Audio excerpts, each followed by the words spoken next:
Nah, jadi kembali kepada kisah saya tadi itu, ayat Al-Quran surat Al-Hasyr itu saja dihafal nak katanya.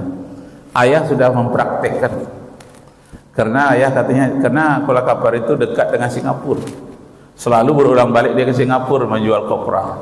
Kelapa itu disalai dulu jadi kering, udah kering dijual ke Singapura. Pulangnya dia bawa kain, bawa roti, bawa jam tangan, dan macam-macam lagi, beras yang banyak dia bawa bergoni-goni.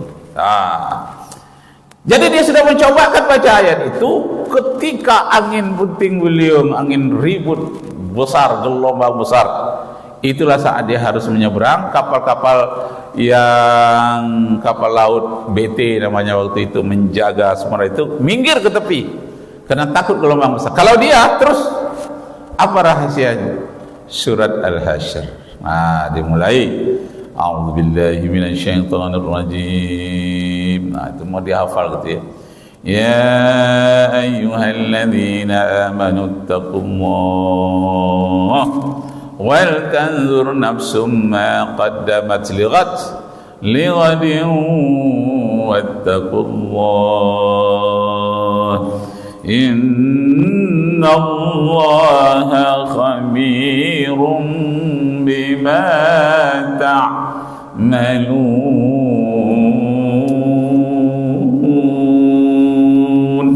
Shadaqallahul azim.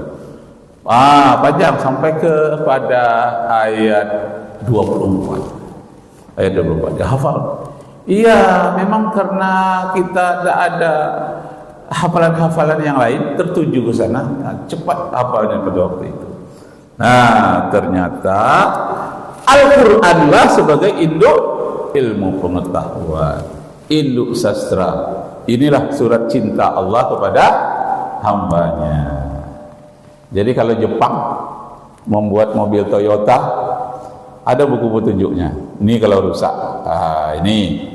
Kalau Suzuki ada pula, ini buku petunjuknya. Nah, kita manusia, pabriknya Allah, ciptaan Allah, diberikanlah buku petunjuknya. Apa buku petunjuknya? Al-Quranul Karim. Bagaimana manusia? Ada surat dalam Al-Quran, surat manusia. Surat apa itu? Al-Insan. Hal ta'alal insani hinum minad dahr walam yakun syai'an madhkura.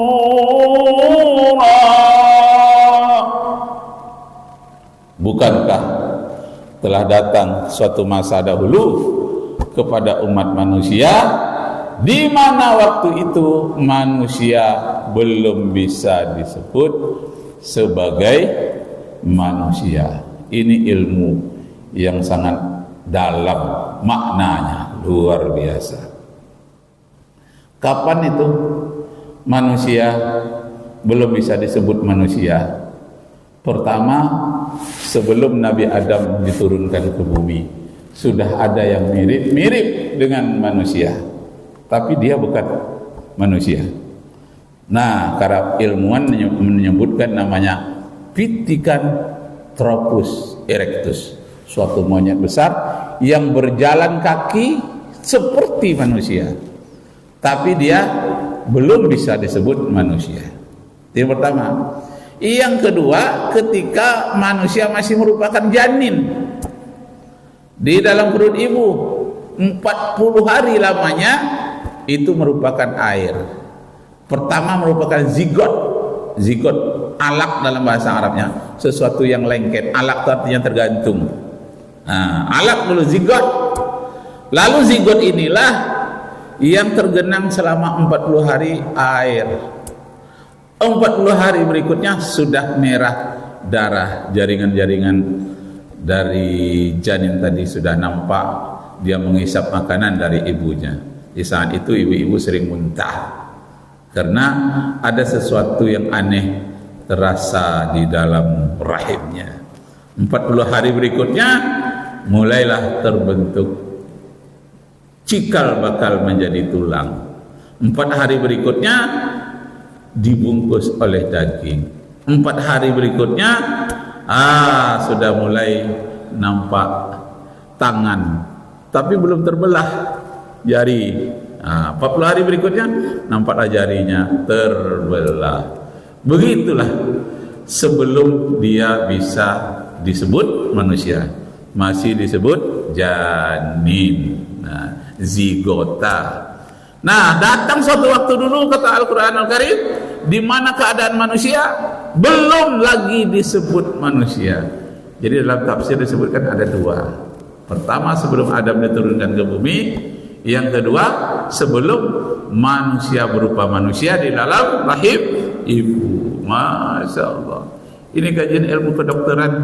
Sampai-sampai Maurice Bucaille dari Perancis masuk Islam. Dia mengarang buku The Bible, Quran and Science, Modern Science. Taurat, Injil, Al-Quran dan sains modern. Dia tolak pernyataan dari Taurat dan Injil, dan Al-Quran lah yang paling sesuai dengan sains modern. Masya Allah. Diterjemahkan oleh Profesor Rasidi ke dalam bahasa Indonesia. Asalnya dari bahasa Prancis. Pengarangnya Maurice Bucaille. Bucaille tulisannya, Maurice Bucaille. Non muslim, tapi setelah dia pelajari, akhirnya dia mengucapkan, I testify that there no God but Allah, and I believe that Muhammad is his prophet.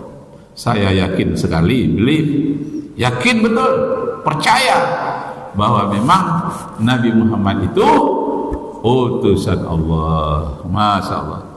Sekarang makin banyak ilmuwan muslim, ilmuwan barat yang masuk Islam. Masya Allah.